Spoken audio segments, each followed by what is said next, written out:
From Australia, this is the Wireless Institute of Australia with the weekly news service. This broadcast is in text, audio and video and is accessed on WIA.org.au.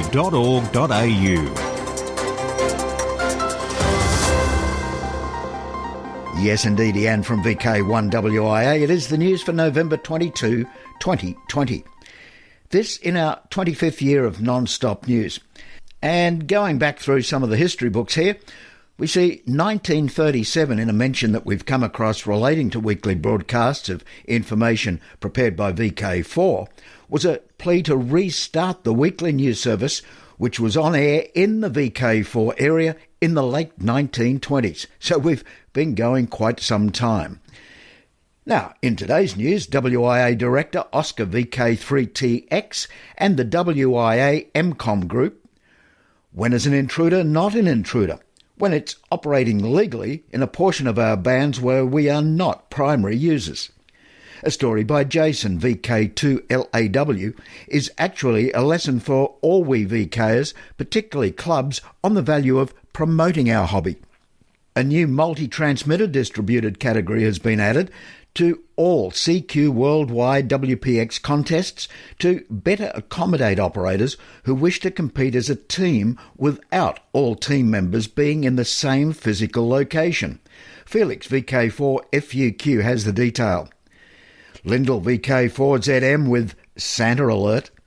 Nick VK7 Whiskey takes down a book from the bookshelf this week, Behind the Enigma. Today, November 22, marks the anniversary of the death of the woman believed to be one of the first licensed American YLs.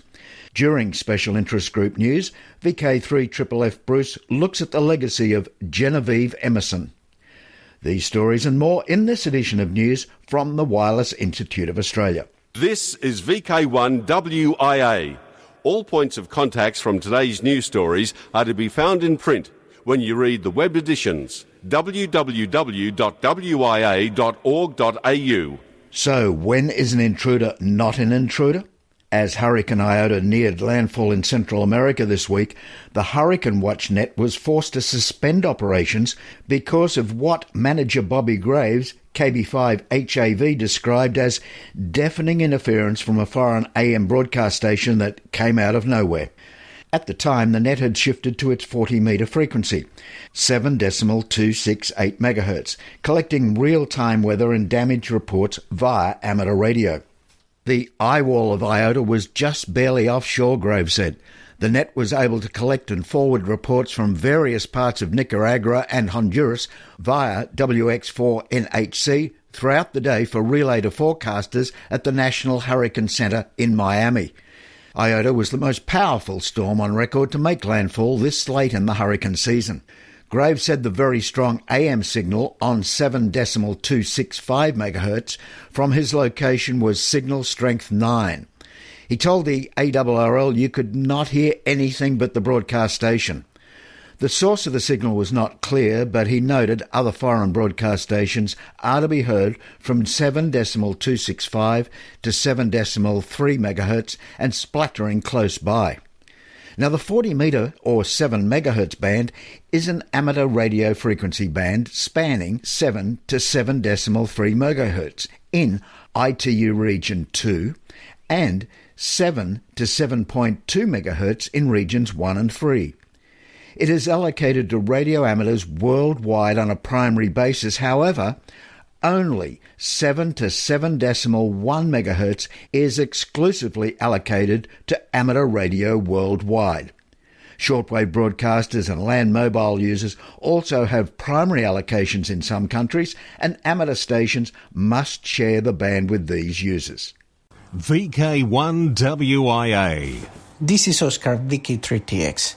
Amateur radio as a public service. You can make your contribution. WIA is looking actively to revitalize working groups, and MCOM is not an exemption. Right now, we are looking actively for expressions of interest from members with background in emergency management and emergency communications to be part of the WIA MCOM working group. Natural disasters are just around the corner, and every country must be prepared in a unique and coordinated response. IRAU encourages its member societies to be an active part involved with national authorities and other societies in the region to generate effective strategies. Are you ready to be part of a national team developing strategies to help others when required? Send us your expression of interest to secretary@wia.org.au and be part of a real change. This is Oscar, VK3TX, for WIA National News. Now, international news with Jason, Victor Kilo 2, Lima Alpha Whiskey. We begin this week's international news from Borneo. The Borneo Bulletin reports on the successful 2020 Jamboree on the Air, Iota, held in October at the Belait District Scout Association. The story is actually a lesson for all we VKers, particularly VK4 clubs who, if we listen to the Q News after this bulletin airs in VK, just don't seem to get the value of promoting our hobby. In this Borneo item, not only did the Hams give the story to the press and local broadcasts, but invited a leading reporter, Daniel Lim, to actually sit in on the Iota weekend. The newspaper story by Daniel Lim says in part, the Iota Joti, or Jamboree on the Air, Jamboree on the Internet, the largest digital scout event held by scouts across the world, including the Belait District Scout Association, serves as a platform for scout members to learn to use short and long-range radios. I had the opportunity to attend the event in the Belait District, where young scout members get a taste of operating the radio under a skilled radio operator's supervision. The skills showcased comprise commonly used lingo and codes widely associated with radio communication. Mod Rani bin Abdullah, one of the amateur radio instructors at the PPDB, who is licensed as Victor 85 Romeo Bravo Alpha, highlighted the aspects and skills required to communicate using radio transmission. You can read the full story at the link in the text edition of this week's WIA National News. To the United Kingdom, items that once belonged to World War II Bletchley Park codebreaker Alan Turing that were stolen from the UK decades ago are to be returned from the United States. The mathematician's miniature OBE medal is among 17 items that were taken from Dorset's Sherborne School by Julia Turing, who is no relation, in 1984, according to a BBC News report. They were found at her home in Colorado in the US in 2018. A US civil court case launched against her has been settled out of court, and the items are due to be returned. Again, you can read the full story in the text edition at the link at this week's WIA National News. Still in the UK, Ofcom have announced that it's ready to begin its auction of 120 megahertz of bandwidth located above the UK's amateur band at 3.40 to 3.41 gigahertz. The frequencies being offered for sale are between 3.6 gigahertz and 3.8 gigahertz, and it's also outside the IARU Region 1 9cm allocation of 3.4 to 3.475 gigahertz. The move in the UK differs from auctions in other nations in that it will avoid the frequencies being used by amateur radio. And wrapping up this week's international news, from Puerto Rico, back in August 23rd, WIA National News brought you the story of how an auxiliary cable helping support a metal platform above the Arecibo Observatory radio telescope's reflector dish in Puerto Rico had snapped, causing a 100-foot gash in the reflector dish. As a precaution, the site has been closed to all non-essential personnel, and now, to limit the risk to workers, drones are being used to evaluate the dish and cabling as engineers continue to try and formulate plans to stabilise the structure until new replacement cables arrive. But for now, with breaking news, here is Editor Graham, VK4BB. Thanks, Jason. Now, it's just been announced by the National Science Foundation that the damaged 305-metre radio telescope there in Puerto Rico will be decommissioned due to safety concerns. And don't forget, many of us have seen it, that iconic dish serving as a backdrop for several science fiction movies. The Arecibo Observatory Radio Club operates as Kilo Papa 4 Alpha Oscar. For WIA National News in Sydney, I'm Jason, VK2LAW. This is the home service of the Wireless Institute of Australia through VK1WIA. Now, operational news with Felix, VK4FUQ. Hello there. 2020. CQ Worldwide DXCW next weekend, November 28-29. Spring VHF UHF Field Days, November 27-28. December 6-8, 160 metres worldwide. December 14-15, 10 metres worldwide. 2021. Ross Hull Memorial VHF UHF contest takes place all of January 2021. VHF UHF Summer Field Day, Saturday 16 and Sunday 17 January. CQ Worldwide 160 metres CW contest, January 29-31. CQ Worldwide 160 metres SSB contest, February 26-28. The CQ Worldwide British WPX contest, February 13-14. A new multi-transmitter distributed category has been added to the All CQ Worldwide WPX contest to better accommodate operators who wish to compete as a team without all team members being in the same physical location. This new category permits up to 6 separate stations in different locations, but all within the same DX entity and CQ zone, to operate as a single contest entry. This was inspired by innovations being made in response to the coronavirus pandemic. But I'd suggest this new category will be permanent. International DX CW Contest, February 2021. International DX Phone Contest, March 6 and 7. WIA John Moyle Field Day 2021. March from UTC 0100 hours on Saturday 20th to 0059 hours Sunday the 21st. The CQ Worldwide SSB WPX Contest, March 27-28. DX Window, Australia. The special event station VK65 PFA will continue until this Tuesday the 24th. Visit the QRZ page of VK65 PFA for operating and QSL details. Members of the WIA QRV with VI 110 WIA until the end of this year, as we celebrate our 110th anniversary. Maybe not DX in many of our eyes, but we do have an international viewing audience. So another reminder that Mike VK4DX will once again be active as VK4DX-P from Russell Island, Southern Moreton Bay Islands until Tuesday the 24th. Activity will be on 40 to 15 metres using CW and SSB with a 100-watt radio and wire antennas at the waterfront. France. QRV is special event call sign TM50GDG to November 22nd, commemorating the 130th birthday and the death of Charles the Gaulle 50 years ago. Activity on 160 to 20 metres using CW and SSB. QSL via Bureau. New Zealand. Active will be ZM4T next weekend during the CQ Worldwide DXCW contest, November 28-29, and QSL is via LOTW. For VK1WIA National News, I'm Felix, VK4FUQ Inningham. Come on, let's hurry, it's almost Christmas! We wish to interrupt this program in order to bring you this special bulletin. This is your Christmas radio station. VK1WIA. Hi, I'm Lyndall, VK4ZM with the Santa Alert. David, November 3 November Tango Victor, has announced the Santa Watch Net on Christmas Eve, December 24, hosted by the Do Drop In Echolink node 355800, getting underway at 1800 UTC. Members of the Finnish Market Reef Christmas DX Association, that's the Oscar Hotel 9 Alpha Gang, will be operating special event station Oscar Golf 1 Xmas on all bands and modes from November 29 to December 26.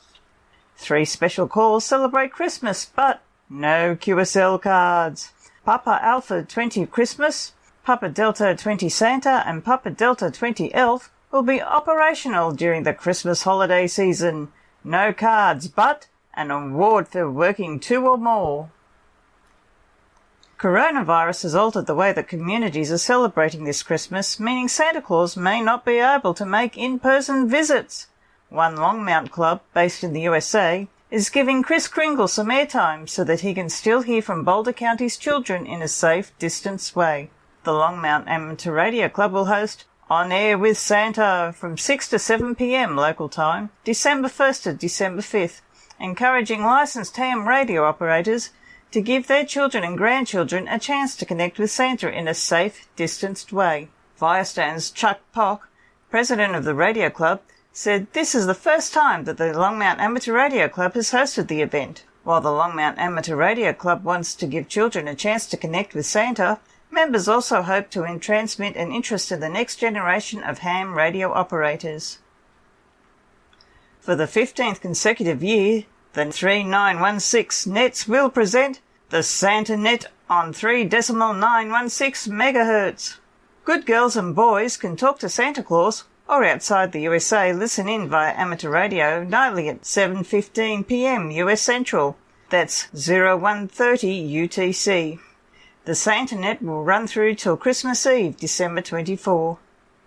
Now, particularly for VK4 viewers, if you or your club are doing something special on air for Christmas 2020, drop Graham, the jolly WIA news editor, a line at nationalnews@wia.org.au. From nowhere near the North Pole, I'm Lyndall, VK4ZM in Townsville, North Queensland. Counting the sleeps till Christmas. This is the Wireless Institute of Australia and VK1WIA. Wireless weather, and coming soon, a total solar eclipse. 3 weeks from today, on December 14, the new moon will pass in front of the sun, producing a total solar eclipse over Argentina and Chile. This year, eclipse chasers have more than eye safety to worry about. The eclipse is happening during a worldwide pandemic. Hamsky, that's HAMSCI.org, is looking for amateur radio operators around the world to help collect propagation data during the December 14 eclipse. Data collection requires an HF radio connected to a computer. There was to be a 24-hour practice run Saturday the 21st of November, followed by another practice December 5. The data recording will run from December 9 through to 16. Details of the experiment may be found at the link we like in this week's text edition of WIA National News. Now to Media Watch and Bookham Nick. Hi, this is Nick, VK7WIA, and today it's the book Behind the Enigma, the authorised history of GCHQ, Britain's cyber intelligence agency, by John Ferris. And I'm looking at a review by Andy Thomas, G0SFJ. Some surprises in this authorised history. Ferris brings to life what he describes as a formerly dead organisation since the Cold War, lacking in staff opportunities, reflective of its treatment of women, its lack of ethnic staff, and its rush to a new technical cyber role. There's little technical detail in it. Wartime direction finding sites aren't listed, and volunteers, largely unknown, supported the institution throughout its history, but of two identified, only the male is named. But Ferris does give a few cribs that can be used in the online search engine of the CIA Freedom of Information Act reading room, and Ferris is more radical and subtle than he first appears. In his review of Behind the Enigma, G0SFJ says the author is incredulous of public affection for Bletchley Park, and he picks an argument with Sir Harry Hinsley OBE in order to promote his view that intelligence is second in importance to good command and military force. Has John Ferris gone barking mad? Or is this argument a ploy for the author to become infamous? Either way, for those yearning for a good yarn, with probably a different view than ourselves, it's still an interesting read. This is Nick, VK7WIA, signing clear.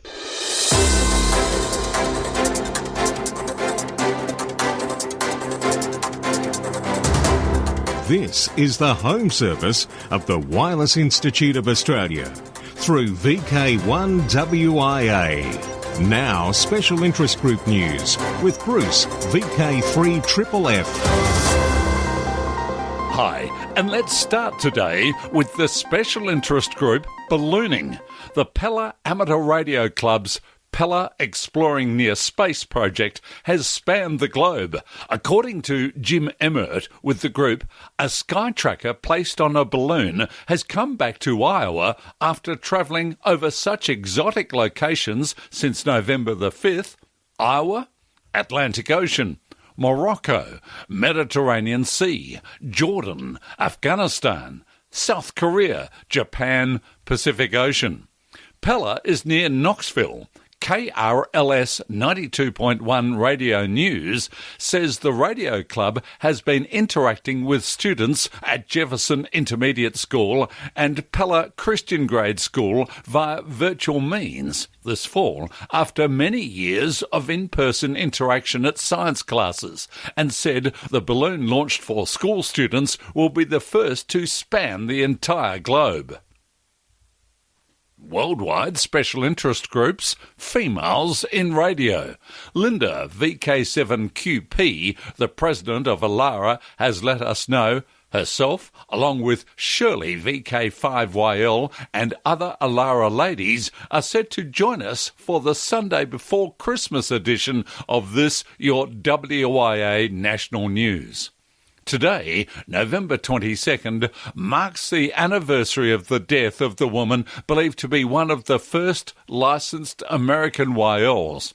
Her name was Genevieve Josephine Emerson, or at least that was her name when, as a young girl in Oakland, California, she achieved a perfect score on her radio operator's exam and was issued the call sign 6APL. The legacy of Genevieve, who was 93 when she died November 22, 2002, is worth noting. Today, women are on the air everywhere and can be found in groups like ALARA in Australia, Clara in Canada, and the YLRL in the United States. The recent Day of the YLs Memorial Contest, held earlier this month around the world, is a tribute to their enduring friendship and sisterhood. Special interest groups, Lowdown, 17.2 kilohertz. No, not a channel spacing, but an actual transmission. How far can it go? How about 16,000 kilometres? The transmission we are all talking about travelled the 16,000 kilometres between Sweden and Tasmania back on October 24th. That was when the low-frequency station SAQ broadcast the UN Day Message of Unity in face of COVID-19 on United Nations Day, October 24th. It originated from the Alexandersson Alternator Station SAQ in Sweden on 17.2 kilohertz, urging unity in the face of the COVID-19 pandemic. The message transcript follows. CQ, CQ, CQ, DE, SAQ, SAQ, SAQ. This is Grimeton Radio, SAQ, and a transmission using the Alexandersson 200 kilowatt alternator on 17.2 kilohertz. The global COVID-19 pandemic challenges people and nations to unite to minimise the negative consequences for individuals and societies and to uphold the advancements in public health made in recent decades. Good health and well-being is a prerequisite for a peaceful and sustainable global development, and health equity cannot be achieved without peace and human security. The message was signed by Anders Tegnell, Chief Epidemiologist of Sweden's Public Health Agency. SAQ received some 400 listener reports from all over the world, receiving very many reports from Northern, Central and Eastern Europe, from the US, from Russia and Japan. The farthest reports came from Tasmania, approximately 16,000 kilometres from Grimeton, Sweden. Worldwide special interest groups, Rescue Radio.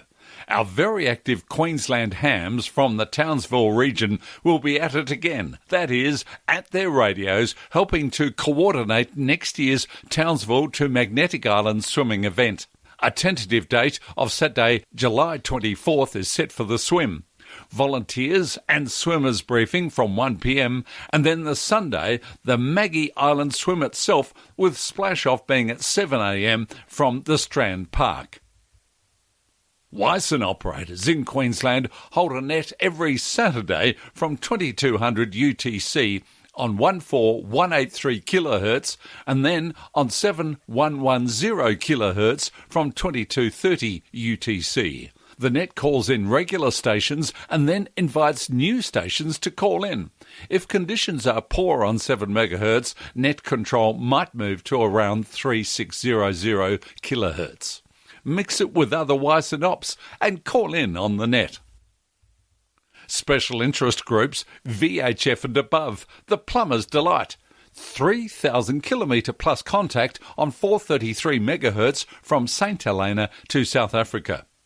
A remarkable 3,000 plus kilometre contact made on the 70 centimetres band between South Africa and St Helena in the South Atlantic was made between Gary, ZD7GWM on St Helena Island, and Tom, ZS1TA in South Africa. What was even more amazing was that the contact was made on FM. It is believed that the mode of propagation was probably a marine duct. To put this remarkable contact on 70 centimetres into context, the 3,136 kilometre distance is pretty much equivalent to the path across VK from Perth to Melbourne. Special interest groups, worldwide flora and fauna. Here is Robert, VK3DN. Hams in Australia are getting ready for the big worldwide flora and fauna activation weekend on the 28th and 29th of November.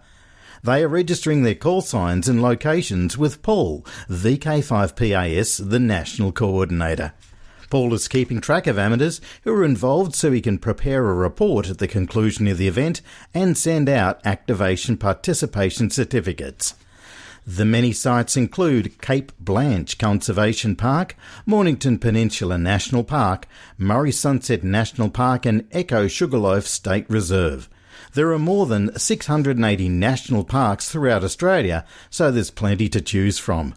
I'm Robert Broomhead, VK3DN. By the way, if you're planning to chase the activators, they will be posting alerts to spot their operations on the website parksandpeaks.org. You can also consult the DX cluster. I'm Bruce, VK3FFF from sunny Bendigo. This is VK1WIA.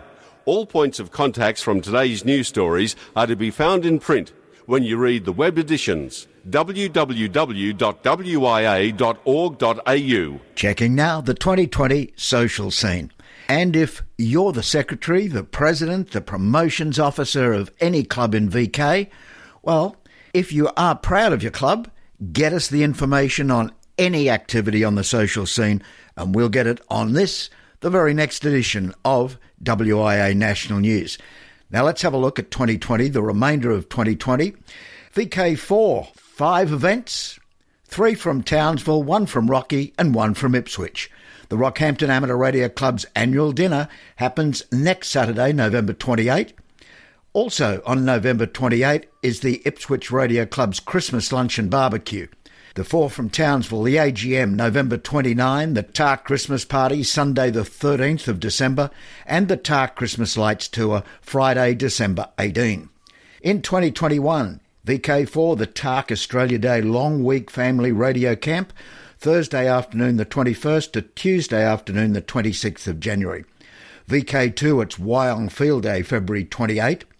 VK4, it's Redfest 2021, April 10. And Alara Meet 2021 happens in Bendigo, October 1 to 4, 2021. Now the final, and I noticed in the TARC newsletter a listing of stations taking this news service and WIA News HF from VK4 at 2300 Zulu. Now the frequencies noted were 1843, 3605, 7070, 7130 and 7190 kHz. Comparing this with the weekly listing by VK4VP Gordon, we seem to have a few transmitting stations not returning check-ins to Gordon. 3605 on the Sunday local time and 7190 at 2 in question. Oh, and it's okay, Bruce, we are getting Monday night's check-ins to your VK4 EHT station on 3605.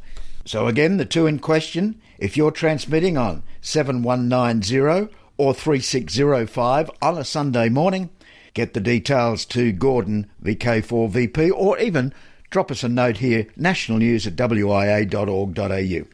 Now till next we meet, I'm Graham, VK4BB. Walk softly.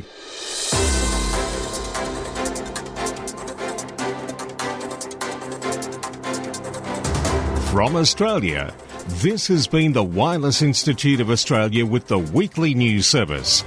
This broadcast is in text, audio and video and is accessed on wia.org.au.